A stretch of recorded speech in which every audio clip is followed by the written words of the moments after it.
We're at Geek Week in Atlanta. A lot of energy happening here. It's going to be good. Favorite movie? It's toss-up between Godfather 1 and 2. The question is like, is it your favorite movie or is it the movie that like is the most influential in your life? Let's go with most rewatched. Most rewatched. well. Apocalypse Now. Or Excalibur. Those are probably my two. Oh God, good answer. I have a kind of a tradition that whenever I move, once I've set up my TV surround sound, is Conan the Barbarian. Oh, that's sweet.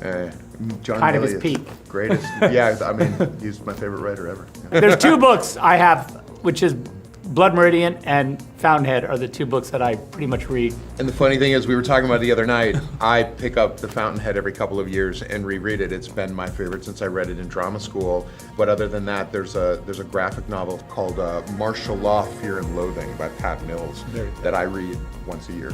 Call of Duty was for a long time pretty much my staple game, but recently I've been playing a lot of Fortnite. Probably cumulatively all the Grand Theft Autos. As a self-proclaimed nerd, nothing's guilty. Like I don't feel guilt about it. You know, like Dungeons and Dragons had such a horrendous stigma to it for so many years, and I like to think that I had a lot to do with it becoming destigmatized because For sure. I was like, I don't care. And I'm gonna call up all my rock star actor, director, writer friends, and we're gonna get back together and run games because it is what taught us how to write, direct, produce, 100%. act, create characters. Storytelling every time. So I took something that really was stigmatized or could be seen as a guilty pleasure and just made it a Pleasure. A pleasure. Yeah. Akira. If it's not airing in the next couple of hours, He's into one. then I can give you my real answer. One Piece. The nerdiest thing I own is the life-size Han Solo and the Carbon Freeze. Ooh, It's pretty. that's a good answer. I did a TV commercial with Harrison Ford, and I remember we were talking, and he was like, you know, I'm glad you're just not one of those weirdo dorks, you know? And I was like, yeah, me? No, of course not. I don't have you frozen Yeah, in yeah, my exactly. dining room. I said, look, I'm gonna have to come clean with you. I gotta be like 100% honest, I do have. And he was like, that's really disappointing.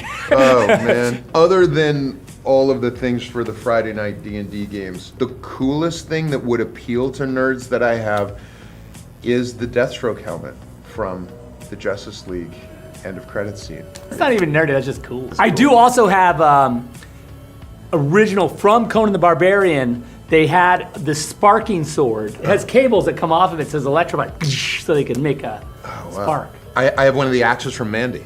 Oh, okay. I mean, it's again cool. It's not. It's not so nerdy. It's not nerdy. But I do have a set of dice. I'm sure there's a definition of nerdy that we're not 100% familiar with, but I think I'm about to hit it. I have a set of dice that was owned by Gary Gygax, the creator of Dungeons and Dragons, that's pretty that good. he rolled and colored because the old D20s you had to, it was 0 through 9 and you had to color one side. That's nerdy. that's good. Yeah.